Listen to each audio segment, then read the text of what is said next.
আসসালামু আলাইকুম। আজকে আমাদের রেসিপি হচ্ছে ফিরনি। ফিরনি রেসিপি করতে আমাদের যা যা লাগছে, আমাদের লাগবে 2 লিটার দুধ। এখানে আমি মিল্ক বিটার দুটো প্যাকেট নিয়েছি। আমাদের লাগবে একটা কনডেন্স মিল্কের একটা টিন পুরো। আমাদের লাগবে কিছু কিশমিশ এবং সেই সাথে কিছু জর্দা রং। আর ওইখানে লাগছে ঘি, তারপরে লাগছে চিনি এবং লাগছে সামান্য কেওড়া জল। ইনগ্রেডিয়েন্টসগুলো আমরা আবার পরে বলে দেবো। তো আমি প্রথমে কি করেছি, 2 লিটার দুধ এখানে নিয়েছি, 4-5টা এলাচি আর পুরো 1 টিন কনডেন্স মিল্ক এটার মধ্যে আমি দিয়েছি।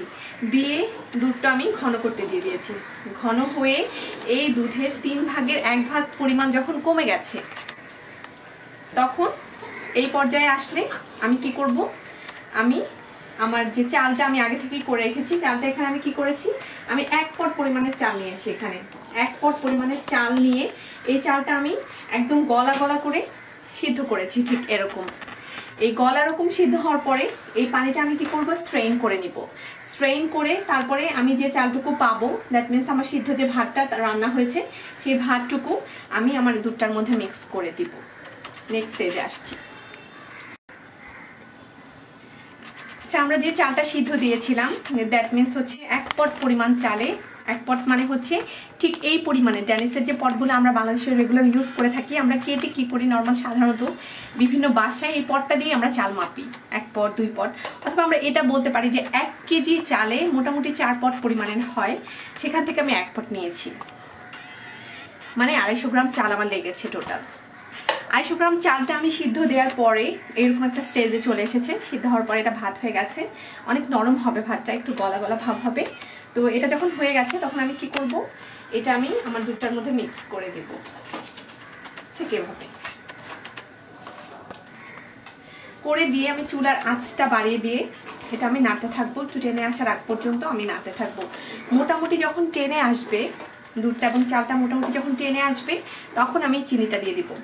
এখানে চিনিটা দিতে হবে স্বাদ মতো, কারণ অনেকে চিনি অনেক বেশি খেতে পছন্দ করে, অনেকে কম খেতে পছন্দ করে।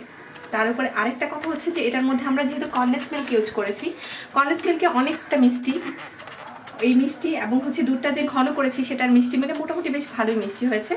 সো আমাদেরকে করতে হবে কি, চিনিটা খুব সাবধানে অ্যাড করতে হবে। চিনিটা স্বাদ বুঝে, যে আপনার পরিবারের লোকজন কীরকম চিনি খেতে পছন্দ করে, কেউ কম করে কেউ বেশি করে, সেটার উপর বেস করে আমরা চিনিটা দিব। চিনিটা আমরা এখন দিব না, মোটামুটি দুধটা যখন টেনে আসবে তখন আমরা চিনিটা দিব।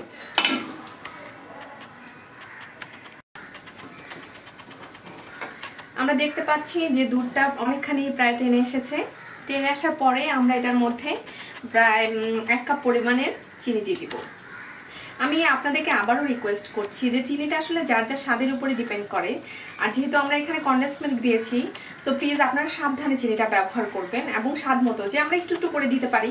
তারপর আমরা টেস্ট করে দেখবো যে চিনিটা কেমন হয়েছে। যদি দেখি যে না আরেকটু লাগছে, তখন আরেকটু দিব। তো দুধটা নর্মালি যখন অনেকখানি টেনে আসবে তখন চিনিটা আরও অনেক বেশি হয়ে যায়। তো ওইভাবে বুঝে আমাকে চিনিটা এটার মধ্যে অ্যাপ্লাই করতে হবে। নতুবা দেখা যায় যে একটা ভালো ডিশ অনেকক্ষণ ধরে অনেক কষ্ট করে আমরা রান্না করলাম, চিনির জন্য বা যে কোনো জিনিসে অতিরিক্ত বলে সেটার ভালো মজাদার যে ভাব, যে সুন্দর স্মেল, গন্ধ, স্বাদ কোনোটাই থাকে না। তো আমাদেরকে করতে হবে কি, বুঝে শুনে চিনিটা দিতে হবে। তো আমি প্রায় 1 কাপ পরিমাণে চিনি এটার মধ্যে দিয়ে দিয়েছি। আমি দেখব যে আমি একটু চেখে দেখবো আর কি যে চিনিটা কেমন হয়েছে।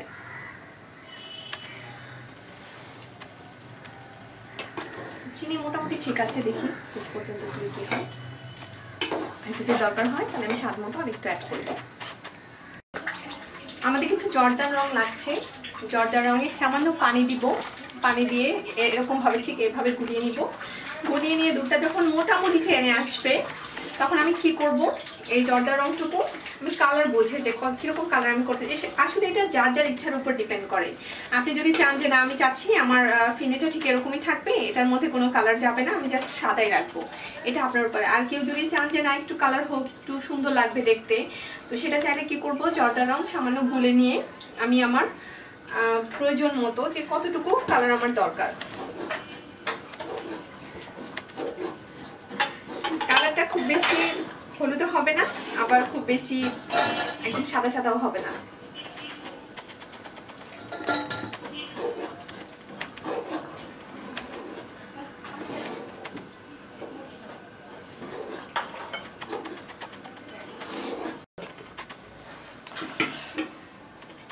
জর্দার কালারটা অ্যাড করার ঠিক পরে আমরা বেশ এখানে প্রায় 15-20টার মতো কিশমিশ আছে, আপনারা চাইলে বাদামও অ্যাড করতে পারেন।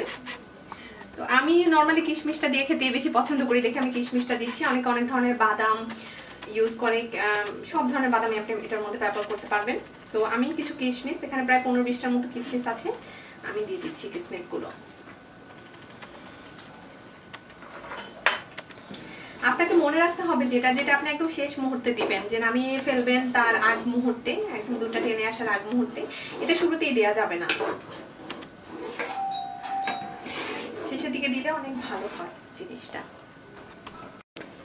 আমরা বাবলগুলো দেখে বুঝতে পারছি যে দুধটা একেবারেই টেনে এসেছে। তো এই পর্যায়ে এসে আমরা কি করব, 1 চামচ পরিমাণ ঘি, 1 চামচ পরিমাণ ঘি আমি এটার উপরে আমি অ্যাড করে দিব। এটার সাথে ঘিটা দেওয়ার পরে আমি কি করব, কেওড়া জল সামান্য কয়েক ফোঁটা, 3-4 ফোঁটা, এর বেশি না, বেশি দিলে বাজে একটা গন্ধ হয়, তো এটা আমি কম দেওয়ার চেষ্টা করব। জাস্ট সামান্য একটু আমি কেওড়া জল এটার মধ্যে দিয়ে দিব।